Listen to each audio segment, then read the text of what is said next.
This is my discussion video regarding all of these things together and comparing and contrasting them. As I've said in the other videos, in the independent videos, which you can watch, all the links are below, I do not recommend this size class for a beginner. I do not. I really strongly urge any beginner not to get anything less than 4-inch and definitely build it yourself. Do not buy a ready to fly. It will not serve you well. You'll have a bad experience. You'll have to rebuy. You will waste more money.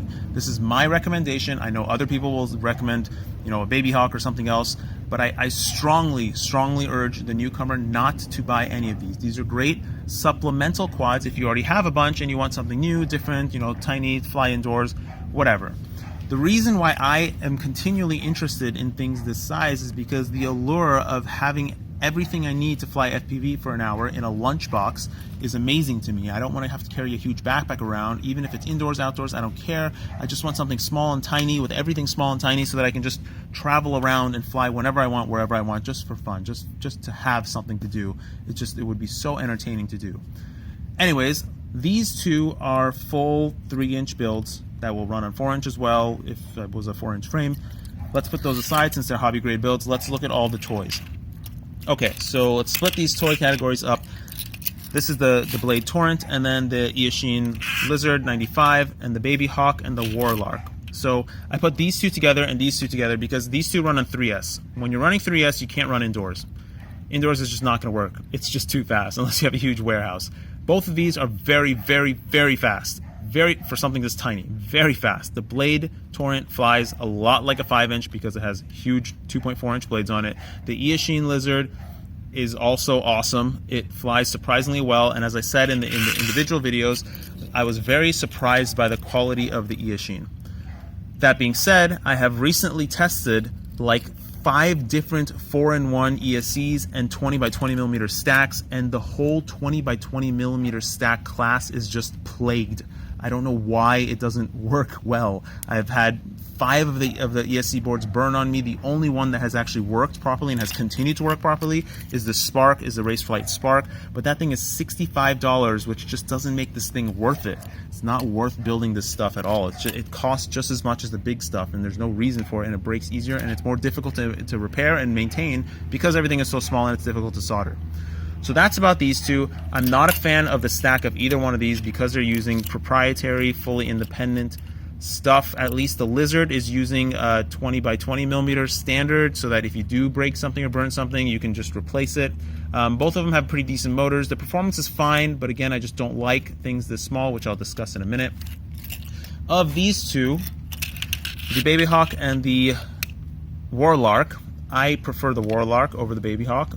Even the Warlark is $160 or $170, and the Baby Hawk is $100 because of the ease of repairability, ease of use, and it has much better performance. I think that the Warlark flies a lot better than the Baby Hawk. The Baby Hawk, it flies fine. It's just a little pokey, and I don't know, just don't like it. I hugely prefer the Warlark over all of these actually because it's a great indoor quad. It's very durable. It's not too fast, but it's fast so that you can really enjoy ripping around indoors. I still don't like either one of these. I still don't like any of these things this size. I don't recommend it to anybody. I am working to build something in the Tiny Whoop class category because that is the one category that is different than these, and the reason why I say it's different is because you can do things with a Tiny Whoop that you just can't do with a larger quad. Like even though the Warlark is so great for indoors, and I think it'll even fly on 1S, it's still the brushless power is just too fast for indoors to have like that really fun little intricate baby Tiny Whoop kind of style flying. You can't weave and dodge little like chair legs easily. Like it's just too quick. And as I've said in all the independent videos, the biggest issue with all these things is their ESCs. None of them have good ESCs. And I think that's because nobody really wants to pay full price for something so tiny like to use and something so small. So I think all their ESCs are just really low quality because why would the company spend so much money on making a high quality ESC when people don't want to pay for it? So we're stuck with this stuff that just, the ESCs just don't perform well. I've had this issue with ESCs where they don't deliver the power evenly, and everything has like a weird dip or dodge or duck or twist when you punch the throttle, and it ruins the flying experience entirely. I really wish that people would figure out how to solve that problem. Some of the top pilots that you see flying around, they punch the gas no problem, and they never have to worry about it.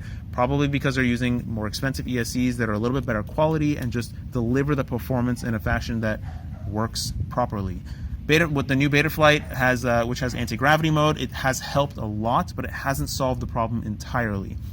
It has helped in all of these, but again, hasn't solved the problem entirely. So flying these things is fun, and it's a great novelty, but after a couple of flights, the novelty wears off and you just don't care anymore. Like I said, when I was doing independent reviews, I flew these three and I got video recordings of them for this particular series of videos, and I just couldn't even bring myself to fly the Baby Hawk because I just didn't care anymore. That just is not fun.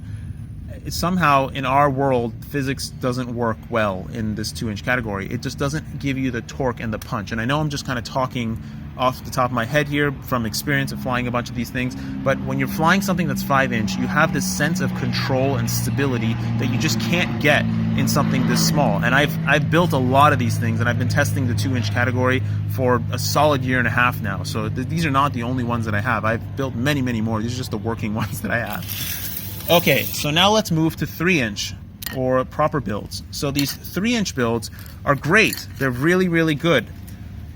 But again, they have the same issue where they don't feel really tight, locked in control in the air. I think that has to do with the lack of gyroscopic effect of having a prop that's so small. This one is 240 grams all of weight, which really should perform excellent, but in my opinion, it still does not perform very well. This one is carrying the run cam split, and I wish it performed well. It's the best flying one of the bunch right now, but it's just not enjoyable to fly. You don't get that satisfaction of I'm in control. You get kind of that feeling that I'm kind of on the edge. I don't know if I'm in control. I don't know if I'm going to be able to make it through this crack or make it through this hole. Part of that is because of the run cam split that I'm using in this frame, but I'm going to discuss that in another video entirely. So I just don't recommend anything in this category. This one is running the Spark, which is the Raceflight Spark, and tied with the millivolt, which actually does have a connection between the two. Like, it's got a slotted connection similar to the Warlark, which I appreciate a lot. But the problem is that they're just too expensive, and for something that expensive, you might as well just build a 5-inch quad. There's no point in building something so small. It doesn't give you the performance you want, and you can't do anything special with it. I mean, you can fly kind of like in warehouses, but it's just not fun. The novelty wears off really, really quick. And this one is using an F4 flight controller that has a receiver built into it, and it just has really terrible reception to it. It fail-safed on me a couple of times. Yeah, so that's regarding all those. This is just a video that I kind of needed to make before. I don't know what I did with all these things. I think I'm going to try to devise some sort of a giveaway to give away at least some of these things, because I really don't fly them ever. I mean, this is the first time I actually flew the Blade Torrent. The one I flew for the video, for my other review video, was not even mine. They sent me one, and this is the first time that I flew it. And yeah, that's it. That's it for 2-inch. I'm working, like as I said, I'm working on something else in the class of a tiny whoop, but it's not in any of these categories. I do love the allure of having everything in a tiny little tight package and be able to travel around and like race in hotel lobbies and do fun things with them. But these are not the answer. And again, I do not recommend any of these to the beginner. I don't.